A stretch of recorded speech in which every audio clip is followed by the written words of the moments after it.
Hi beautiful people, I hope you're well. Welcome and welcome back to my channel. Okay, say hi. Hi. Yeah, so today I want to make soap, liquid soap, and Kita, I'm going to give you, okay?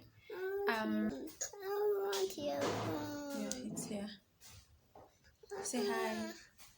Yeah, I want to share with you how I do this liquid soap. It's something you can do at home, or even if you have a job, you can do it aside your job and earn a living.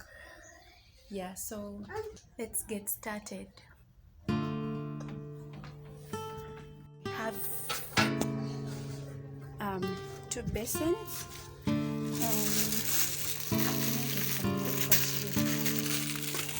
This is urea,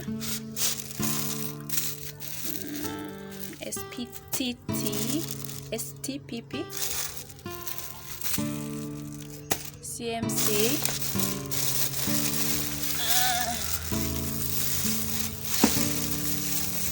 this is sulfuric acid.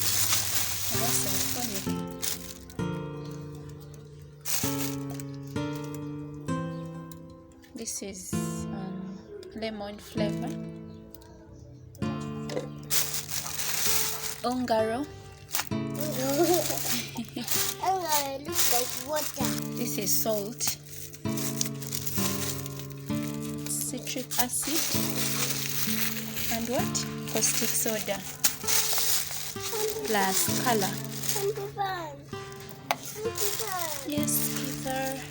Please, I want to touch. You want to touch?